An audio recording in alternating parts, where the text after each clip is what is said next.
Gambino, senior US political reporter from The Guardian, live for us in Washington. Joining us too, Mica Mosbacher, member of the Trump 2020 Campaign Advisory Board, who is I think you're in Austin, Texas, aren't you? The president's turning up.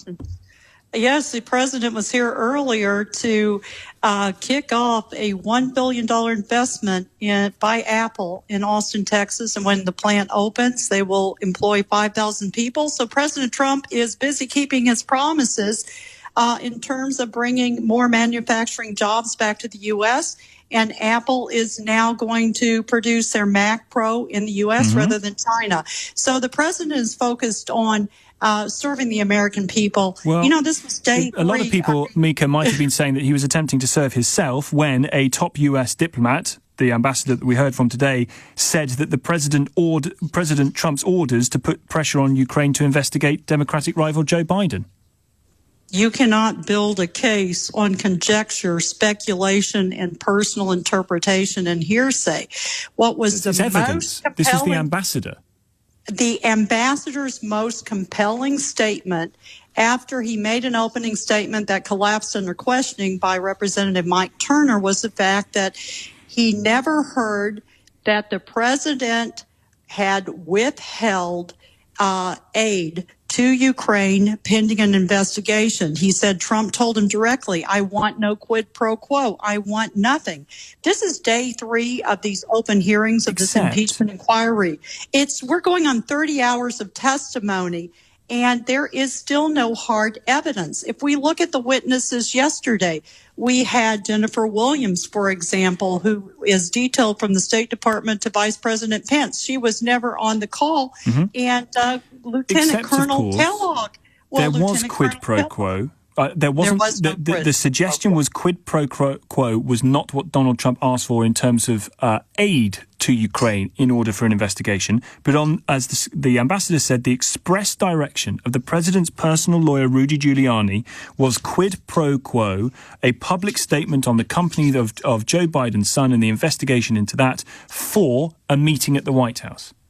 Well, I have no direct knowledge of what Rudy Giuliani said or didn't say. Well, the ambassador does. But that's hearsay. None of these witnesses yesterday had any direct information, whether it was Jennifer Williams or Colonel Vindman. Yes, they had distinguished careers, but neither one had firsthand. They had no firsthand information of the phone call. But Tim Morrison, who was Senior Director for European Affairs on the National Security Council, was on the phone. He again reiterated there was no quid pro quo. You've just ignored the testimony. You've just ignored the testimony of a Republican ambassador who got the job as a result partly of donating to the Trump campaign, who is saying that he heard the president's personal lawyer say this is the direction. You get a meeting at the White House if you start up an investigation into your political rival's son's company. I can't speak for Giuliani. He heard directly from the president. Can you speak from yourself about the testimony of Gary Sondland? I can speak again. I was a diplomat for 8 years. I served as a consul general for Iceland.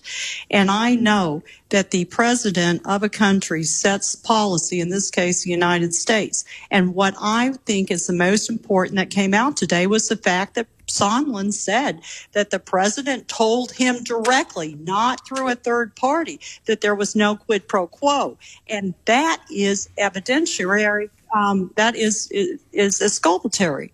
So this is not a situation such as when Bill Clinton was impeached in 1998, when he perjured himself by stating to a grand jury that he did not have a relationship with Monica Lewinsky. There is no hard evidence. The Democrats wanted to impeach President Trump from day one. This is their narrative. It's almost a fait accompli. They are in search of evidence that I think is going to continue to collapse. Americans are bored with this. Well, let's see how it goes as we head to the campaign proper. Mica, I'm grateful for your time. Mica Mosbacher, member of the Trump 2020 Campaign Advisory Board, live from Austin, Texas.